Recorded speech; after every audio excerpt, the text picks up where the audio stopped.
છે। 3 જુલાઈ બાદ અતિ ભારે વરસાદ પડશે તે પ્રકારની આગાહી કરવામાં આવી છે। તો બંગાળની ખાડીમાં વરસાદી સિસ્ટમ સક્રિય થઈ રહી છે, ત્યારે રાજ્યના મોટાભાગના વિસ્તાર પાણી થશે તે પ્રકારની આગાહી અંબાલાલ પટેલ દ્વારા કરવામાં આવી છે।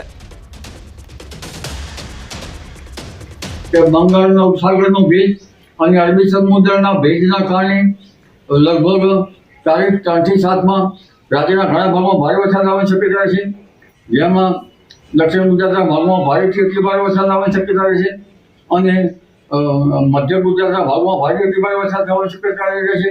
પૂર્વ ગુજરાતના ભાગમાં વધુ અતિ ભારે વરસાદ થવાની શક્યતા છે।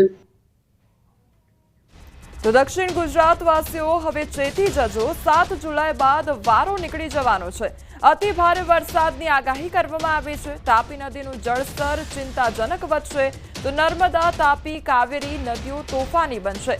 મધ્ય અને ગુજરાત તેમજ ગુજરાતમાં મધ્ય ગુજરાતમાં પણ ભારે વરસાદ વરસી શકે છે તે પ્રકારની આગાહી કરવામાં આવી છે। રાજ્યમાં મુશળધાર વરસાદ થવાની શક્યતા છે। આ વરસાદના કારણે લગભગ રાજ્યની ઘણી નદીમાં પૂરની સ્થિતિ છે। નર્મદાના સાવ વિસ્તારમાં વરસાદ થતા નર્મદા બે કાંઠે થવાની શક્યતા છે। નર્મદાના બંધની ઊંચાઈ વધશે।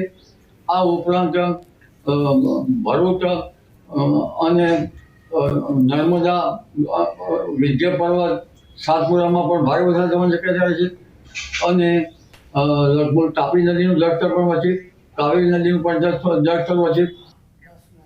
24 કલાકમાં 191 તાલુકામાં મેઘમહેર જોવા મળી છે, ત્યારે વ્યારામાં સૌથી વધુ 4.5 ઇંચ વરસાદ ખાબક્યો છે।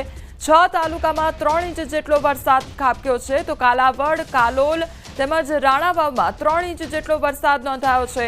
કપરાડા, બારડોલી, સોનગઢમાં 3 ઇંચ વરસાદ ખાબક્યો છે, તો માણાવદર, જૂનાગઢ, ડોલવણમાં 2.5 ઇંચ જેટલો વરસાદ ખાબક્યો છે। 46 તાલુકામાં 2 થી 1 ઇંચ જેટલો વરસાદ નોંધાયો છે। તો રાજ્યમાં સિઝનનો 34% જેટલો વરસાદ પડ્યો છે। સૌથી વધુ દક્ષિણ ગુજરાતમાં 37% જેટલો વરસાદ નોંધાયો છે। પૂર્વ મધ્ય ગુજરાતમાં 36% ડેમ વરસાદ 36% જે વરસાદ છે તે નોંધાયો છે। સૌરાષ્ટ્ર ઝોનમાં સિઝનનો 35% વરસાદ નોંધાયો છે, તો આ તરફ કચ્છ ઝોનમાં સિઝનનો 33% જેટલો વરસાદ નોંધાયો છે। ઉત્તર ગુજરાતમાં સૌથી ઓછો 26% જેટલો વરસાદ ખાબક્યો છે।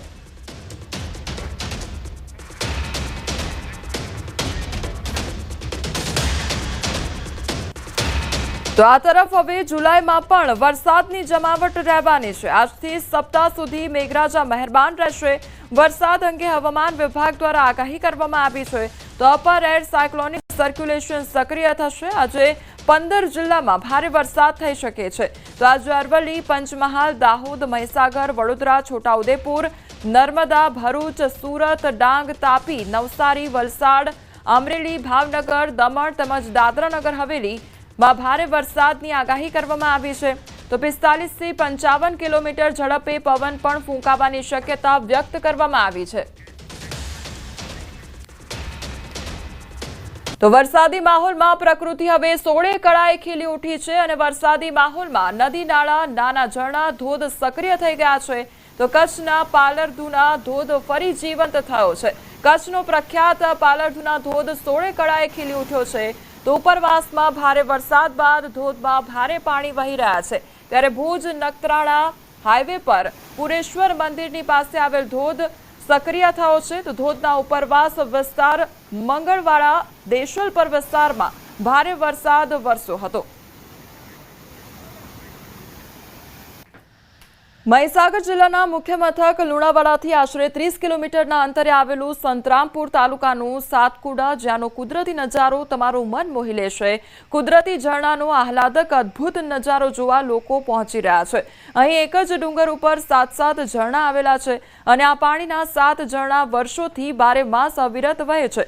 ડુંગરની વચ્ચે લીલાછમ વૃક્ષો પર ધરતી માતાએ લીલી ચૂંદડી ઓઢી હોય તે પ્રકારના દ્રશ્યો સર્જાયા છે। તો ઊંચાઈથી પડતા સંતરામપુર તાલુકાના સાતકુંડાના ડુંગર ઉપર પાણીના ધોધ તેમજ 7 ધોધ સાથે 7 કુંડોમાં થઈ ધરતી સુધી પહોંચે છે પાણી। ત્યારે 7 કુંડ પાસે આવેલી ગુફા મંદિરના શિવજી એટલે કે સાતકુંડિયા મહાદેવ અને ગુફામાં 2 શિવલિંગ છે, માતાજી છે અને દર્શનાર્થે ગુફામાં પ્રવેશો સતત ઉપરના પથ્થરોમાંથી પાણી ટપકતું રહે છે। ત્યારે પવિત્ર શ્રાવણ માસ સહિત 12 માસ દર્શનાર્થીઓ શિવલિંગ પર જળાભિષેક કરતા હોય છે. શનિ રવિવાર હોય તો અહીંયા તમે ફરવા આવી શકો અને એન્જોય કરી શકો. અને હમણાં ચોમાસાની દરમિયાન તમે આવો અને એન્જોય કરો. અને મિત્રો અહીંયા સાથે સાત કુંડમાં પાણી એવું મસ્ત આવે છે. અને પાણી તો કઈથી આવે એ તો આપણને ખબર નથી. સાત કુંડના એક સાત ધોધ આવેલા છે. તો એ ગ્રીનરી અને વાતાવરણમાં કુદરત સૌંદર્યમાં આપણને જોવા મળે છે. સાત કુંડાની અંદર સાત ધોધ આવેલા છે. અમે સાથે સાત ધોધ ઉપર સુધી ગયા પણ પાણી ક્યાંથી આવે તે મળી નહીં રહ્યું અમને. અને એ બિલકુલ પાણી સાથે સાત ધોધનું બિલકુલ નેચરલ સ્વરૂપમાં આપણને જોવા મળે છે. અને આ વાતાવરણમાં બિલકુલ સુંદર અને સારું તેવું વાતાવરણ જોવા મળે છે. મહીસાગર જિલ્લાનો સાતકુંડા ધોધ કે જ્યાં ચોમાસું આવતાની સાથે સામાન્ય વરસાદની અંદર સક્રિય થઈ જાય છે. હું દ્રશ્ય બતાવી રહ્યો છું સાતકુંડા ધોધનો કે આ છેલ્લો ધોધ છે કે જે ડુંગર પરથી સાત ધોધ સ્વરૂપે ધરતી સુધી સાતમો ધોધ આવે છે, જેથી કરીને આ સાતકુંડા ધોધ નામ અહીંયા પડવા પામ્યું છે. વાત કરવામાં આવે તો આ વર્ષોથી આ સાત ધોધ થકી પાણી અહીંયા પડી રહ્યું છે, પરંતુ પાણી ક્યાંથી આવે છે તે હજુ સુધી જાણી શકાયું નથી. રહસ્ય વાત એ છે કે અહીંયા પાણી ક્યાંથી આવે છે તે એક મોટો સવાલ અહીંના ઘરડાઓ પણ હજુ સુધી જાણી શક્યા નથી. આ ડુંગરો પર પણ શોધખોળ કરી ચૂક્યા છે, પરંતુ કંઈ પણ જાણી શકાયું નથી કે આ પાણી આખરે ક્યાંથી આવે છે. પરંતુ ચોમાસાની શરૂઆતમાં જ આ ધોધ છે તે સક્રિય અહીંયા જોવા મળી રહ્યો છે.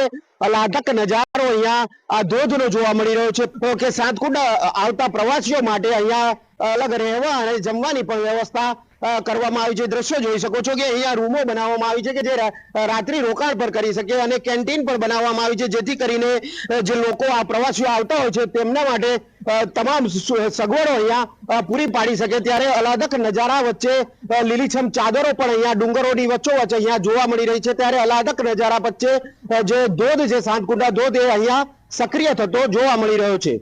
મિત્તેશ